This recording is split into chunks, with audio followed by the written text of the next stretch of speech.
ladies and gentlemen. I'm Tanya June Moore here live at the Sedona International Film Festival 2016. And I'm here with two young filmmakers. It's great to see you here. Please introduce yourself and your film. I'm James Paul, director, writer, producer of Distant Shot. And I'm Jonathan Gaines. I was a cinematographer on A Distant Shot.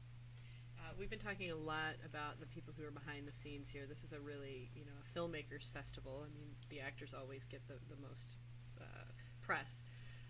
What's it like being here at the Sedona International Film Festival and getting accepted into this prestigious festival?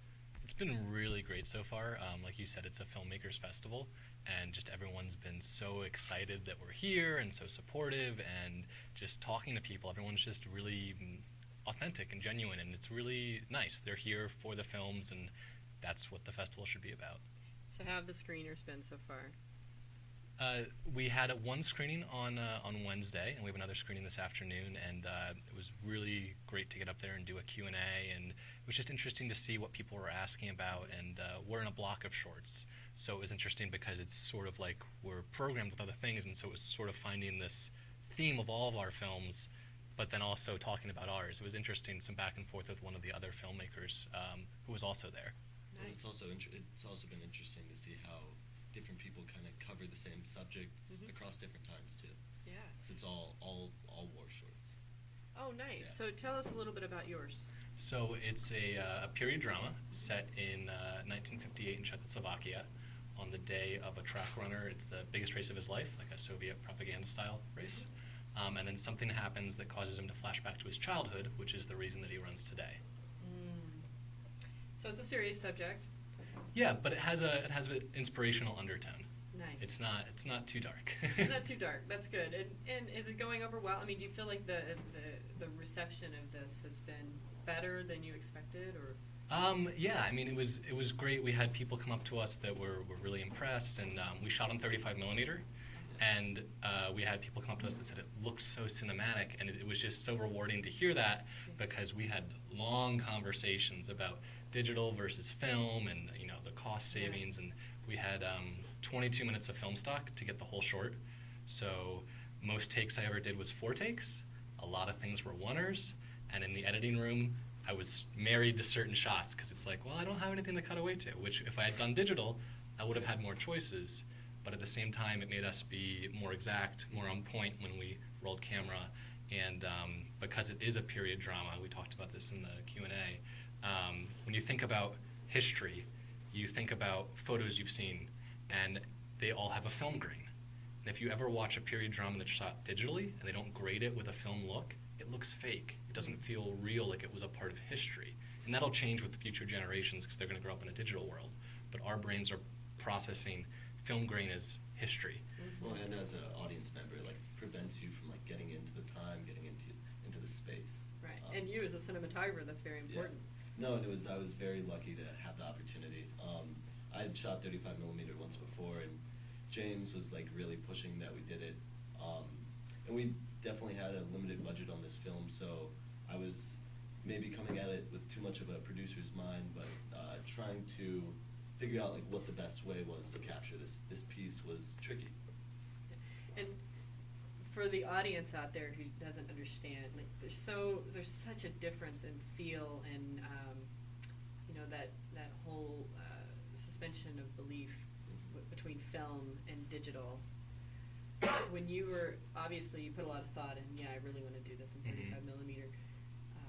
When you had that 22 minutes, I mean, were you just, okay, we can't do this, we can't do that, we have to do, talk a little bit about setting up the shots as a cinematographer, and also using that film time to the utmost to your advantage. Before you jump in, can I just explain, James touched on it, the ratio. The runtime on the final film is 640? Yeah. So when we went into it, we were thinking the runtime would probably be more closer to 8 minutes. So that means for every shot, we essentially have 2 to 3 takes to get the shot. So you're really forced to be very purposeful with everything you do. And it was actually originally 18 minutes. Oh. And on our second to last day, I just made the decision. I was like, just get another roll, because I knew he was, when I called cut, he was cutting before, it was there was no breathing, and I knew that was going to be a difficulty in the editing room, that it wasn't breathing. And the scene we actually shot last, because I knew we had enough film stock, is by far my favorite scene in the movie, because I had coverage, I had choices, and it's a simple scene of the track runner. It flashes back to World War II, and he's a little boy, and he sees his dad putting on a military uniform. He's getting ready to leave for the war, but it's just this beautiful scene with just the little details, through the perspective of this child, looking at his father and being proud, as a little boy, his dad's going to war. But the other thing, you were talking about the authenticity of using 35. So doing a period drama, it's expensive and it's difficult to make it look real. And so actually we shot the film abroad in the Czech Republic, in Prague. And we both went to American University in DC. And then through that, there was a study abroad program in Prague with the Czech film school called FAMU, which is a phenomenal school. And we both fell in love with Prague and wanted to go back. And when we graduated, we went back and did this short. But we used connections and resources we found out about when we studied there. There's a film studio there called Barrandov, which is like the Paramount or Fox of Prague. And they will open their doors to anybody with money that if they have a prop for $5 and you have $5, they'll rent it to you. It's that simple. And so we got to go into their costume and wardrobe departments, and we were getting authentic military uniforms for just pennies on the dollar compared to the U.S. You want to shoot a lot of films in Prague, right? Yeah. Wow. I mean, we dressed 50 people over 4 days for $500 US. That was our whole wardrobe, and it was all period authentic costumes, which just really elevated it. And then the buildings, of course, it's much easier to find historical. A lot of things look similar, and we shot out in the Czech countryside and a couple of things downtown. But it really just helped elevate all of it, that it felt believable because we were really there. This wasn't, a set we built on a stage, and we weren't trying to fake somewhere in the U.S. for, Czechoslovakia at the time, now the Czech Republic, and that was just a really special experience. And to bring this back to the film stock, the graininess and the imperfections that you actually see in it makes it a lot more authentic. Yeah. So. Well, I do want to open it up to the gallery for some questions, because I know, John. A period history indie short is a really risky move. I guess I just wanted to know what drew you to this story, like what drew you to try and make, and you succeeded phenomenally to make a period drama. What drew you to a period drama on this one? Because they're tough. So I want to be a period filmmaker. I'd love to just make period dramas the rest of my life. But you say that, and people kind of scratch their heads because they're like, well, that's not, it's not blockbuster. It's a niche. It's expensive. And so I said, okay, if I want to do this, I need to show that I can do it. And then also by doing it in Prague and figuring out this sort of, economic model, so to speak, I figured out how to do it for less, which I know producers are going to like. They're not in the euro, they're in the Czech crown, and the exchange rate's phenomenal. So there was like financial aspects all around. But for the story, I actually ran cross country and track in high school, and the whole short is built around a line at the end of the movie. I'll give you half the line so I don't give away the movie to the audience. But there's a question that's posed. Everybody wonders why I run so fast, and that line actually was taken from a T-shirt. When I ran cross country, a girl on the team said it, and the coach had T-shirts made, and she said she heard it somewhere. And I researched this heavily and cannot find it anywhere. It's just this mystery. But I was wearing the T-shirt. I was 14 years old at the time, freshman in high school, and someone saw the T-shirt and they said, "Oh, did the person that said that, are they from a war-torn country and they used it, to fuel their running?" And I went, "No, the girl's right over there, but that's a great film idea." And I just put it away, and 10 years later, made that movie. And it went through several iterations in different regions of the world before, when we went and finally studied in Prague, I was like, it needs to be here. That's really cool. Yeah.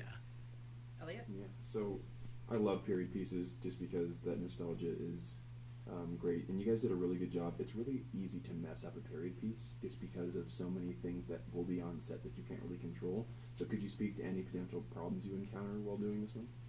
I can speak to a couple of potential. So what were the potential problems that you encountered? I can speak to a couple of problems.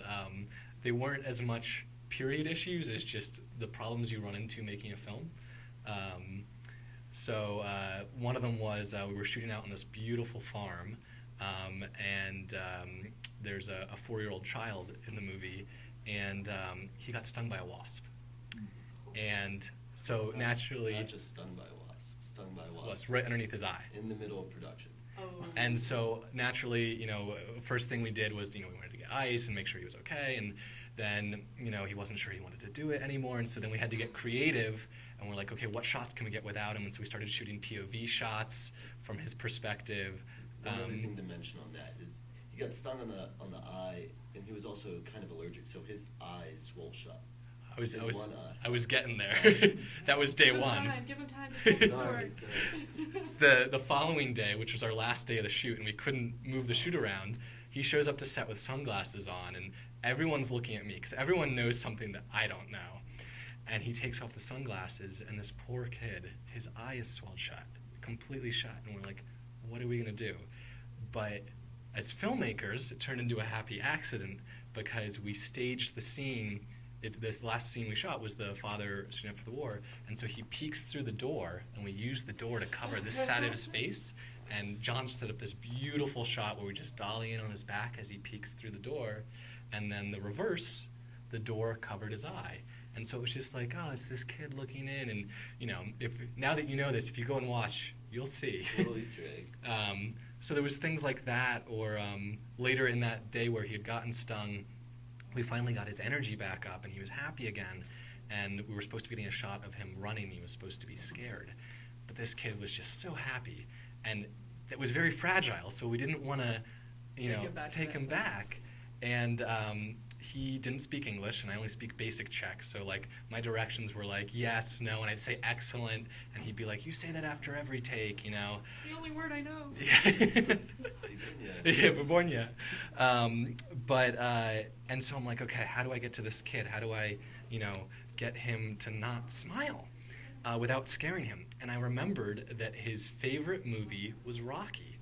And so I just pulled out my phone, I blasted the Rocky theme song in the middle of this field, and he just ran towards the camera super serious. And I'm like, okay, we got it. That's excellent. Well, where can people in the audience that are watching this catch up with this film and with YouTube? So we're currently submitting to festivals, so the link isn't publicly online yet, but it will be soon. In the meantime, you can check us out on Facebook at A Distant Shot or our website at distantshot.com, and that's where you can find out more about our project and Yeah. John. Great. And James now lives in LA, and I live in New York, so we're working on our next project together, trying to figure out what's next. And Wonderful. yeah, Wonderful. Well, distantshot.com. Elliot, one more question. So the sound was amazing in this film, and it really does tie film together. So you didn't have just the average sound; you had an actual orchestra that composed 2 original songs for your film. So Yeah. that's awesome. So can we hear a little more about that?